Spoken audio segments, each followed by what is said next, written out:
ದುರ್ಯೋಧನ ಜಗತ್ತಿನ ಒಂದು ವಿಖ್ಯಾತ ರಾಜವಂಶದಲ್ಲಿ ಅಪಾರ ಸಂಪತ್ತಿಗೆ ಅಧಿಕಾರಿಯಾಗಿ ಹುಟ್ಟಿದೆ. ಆದ್ದರಿಂದ ಪ್ರಪಂಚಕ್ಕಾದ ಮಂಗಳವೇನು?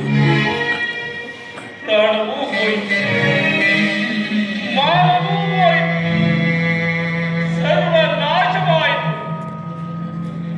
ನಿನ್ನ ವಿಶಾಲ ಮೃತ್ಯು ನಿನ್ನ ಬಂಧು ಬಾಂಧವರ ಆಹಾರದಿಂದ ತುಂಬಿರುವುದು.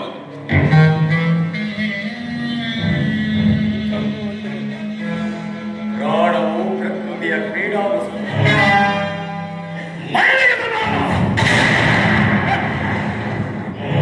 ಅದು ಹೋದರೆ ಏನಾಯಿತು?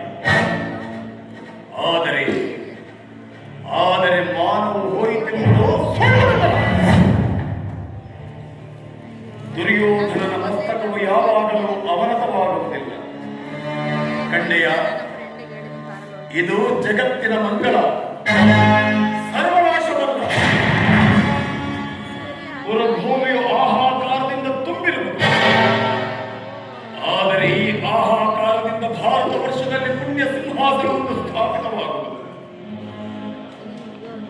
ರಕ್ತದಿಂದ ಕೊಯ್ದು ಯಾಗ ಸ್ತಂಭಕ್ಕೆ ಕಟ್ಟಲ್ಪಟ್ಟ ಜಗತ್ತು ಆತಂಕದಿಂದ ಕಂಪಿಸುತ್ತಿದೆ.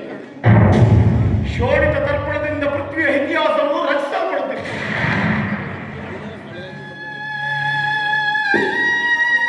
ಇನ್ನು ಆ ದ್ವೇಷವನ್ನು, ಹಿಂಸೆಯನ್ನು ಮರೆತು ವಿಶಾಲ ಜಗತ್ತಿನ ನಿವಾಸಿಗಳು ಸಹೋದರ ಸಹೋದರಿಯಂತೆ ಸ್ನೇಹದಿಂದ ಏನು ಹೇಳಬೇಕು ಬಾಲ? ಹೇಳು. ಇನ್ನೊಂದು ಸಾರಿ ಸಮಸ್ತ ಪ್ರಪಂಚವೂ ಹೇಳಲಿ.